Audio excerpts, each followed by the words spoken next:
Pelo sinal da Santa Cruz, livre-nos Deus, nosso Senhor, dos nossos inimigos, em nome do Pai, do Filho e do Espírito Santo. Amém. Meu Senhor e meu Deus, creio firmemente que estás aqui, que me vês e que me ouves. Adoro-te com profunda reverência e graça para fazer com fruto este tempo de oração. Minha Mãe Imaculada, São José, meu Pai e Senhor, anjo da minha guarda, intercedei por mim. Hoje é dia de Santa Catarina de Sena, uma grande santa que dedicou a vida aos mais pobres e que fez muita penitência e que tinha no coração o desejo da unidade da Igreja, tinha no coração o desejo de que o Papa voltasse a Roma e que as divisões que no seu tempo afligiam a vida da Igreja fossem superadas. E ofereceu a vida por isso.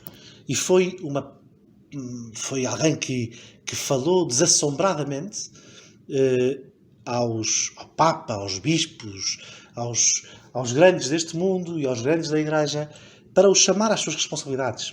Uma mulher realmente notável, analfabeta, praticamente analfabeta, muito simples, muito santa. A vida dela foi um comentário vivo à bem-aventurança que me parece ser a bem-aventurança do nosso tempo, destes tempos que vivemos agora, que é a bem-aventurança dos que choram porque serão consolados. Bem-aventurados os que choram porque serão consolados. Santa Catarina de Sena era uma santa que chorava.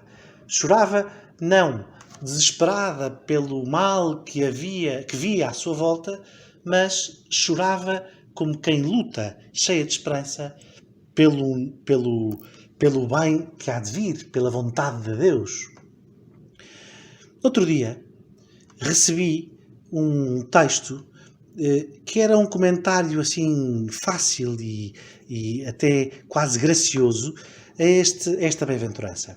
E pensei que seria útil lê-lo para fazer estes 10 minutos de oração e deixar no fim uma outra pergunta para continuar a oração ao longo do dia, para que estes 10 minutos sejam fecundos depois, fora dos 10 minutos, sejam 10 minutos que vivificam o dia. Bem-aventurados os que choram porque serão consolados. Esta é a bem-aventurança e o texto começa assim. Como assim, bem-aventurados os que choram?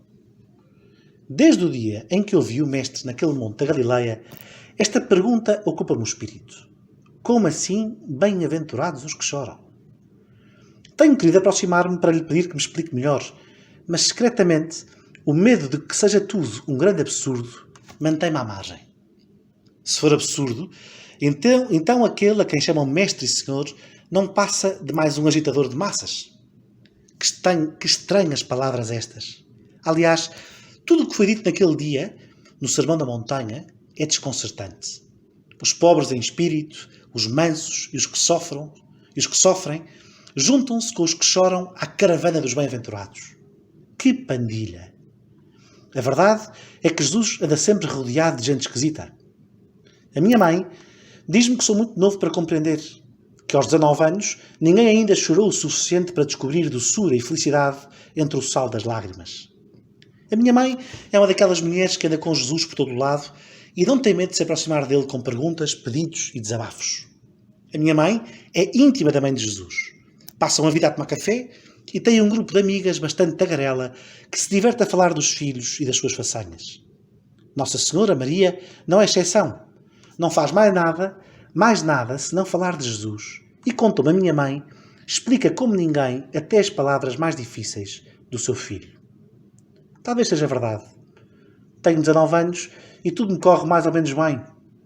Há problemas lá em casa, discuto com os meus irmãos e há dias levei uma tampa da minha namorada.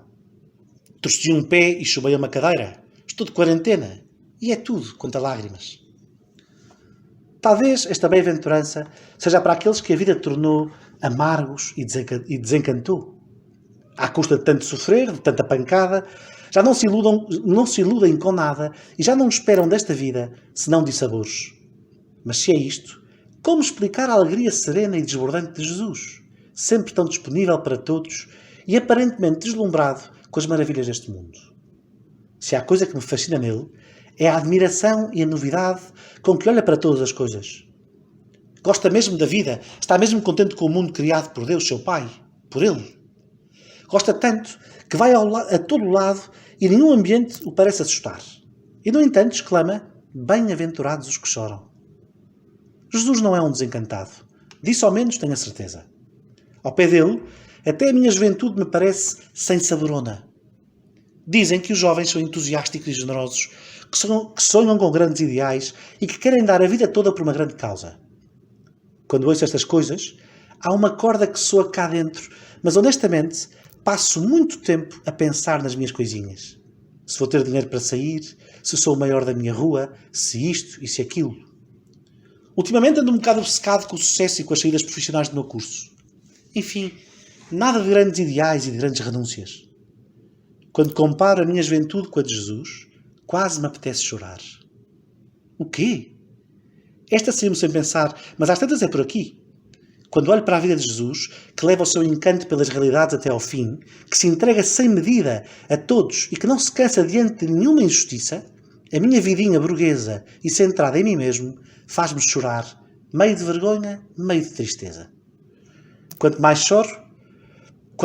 choro, melhor me vejo e melhor vejo Jesus.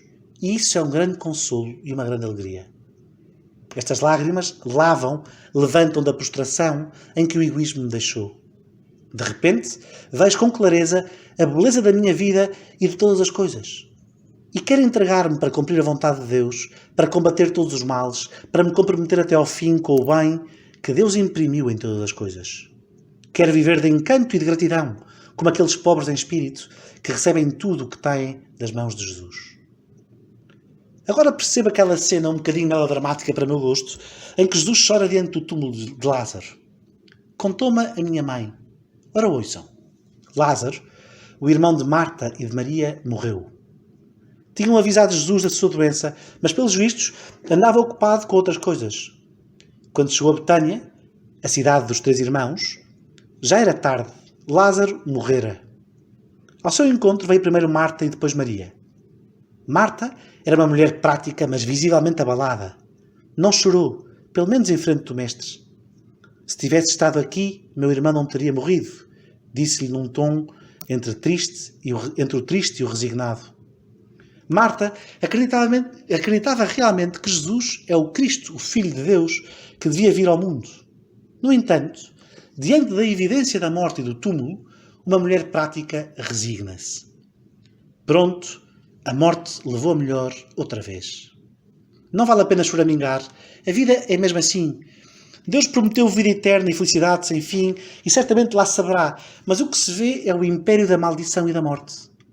Acredita em Deus, pois claro, não possa deixar de constatar a precariedade de todas as coisas. Marta sabia que lhe faltava qualquer coisa fundamental para perceber que a bondade infinita de Deus e a realidade da morte são 2 mistérios que só juntos nos iluminam a inteligência sobre o sentido da vida. Talvez por isso, Marta chamou Maria a irmã que sabia chorar, aquela cujas lágrimas não são sinal de resignação, são um clamor e uma oração dirigidas por uma irmã impotente ao Deus que dá a vida. Os judeus pensaram que Maria ia chorar para o túmulo. Conheciam-na mal. Maria ia chorar para os pés do Senhor e, entre lágrimas, lembrar-lhe a promessa da vida. Senhor, se tivesse estado aqui, o meu irmão não teria morrido. É então que Jesus faz a mais surpreendente das perguntas. Onde o pusestes? Levaram Jesus ao túmulo onde haviam depositado Lázaro. Jesus pôs-se a chorar, diz o Evangelho. Imaginem a tristeza de Jesus com o que os homens fazem uns aos outros. Quando aquele que nos criou para o amor nos pergunta onde pusemos os nossos irmãos, mostramos-lhe um túmulo. Assim somos nós, pecadores. Enterramos não apenas os próprios talentos, mas os próprios irmãos. Enterramo-los no nosso desprezo e egoísmo e indiferença. Jesus chora. Lágrimas benditas e bem-aventuradas que lembram que os nossos irmãos não pertencem à morte, mas à vida, que os devemos pôr em Deus e não em túmulos. Ó lágrimas benditas de Jesus, pelas quais aprendo a chorar os meus pecados e traições.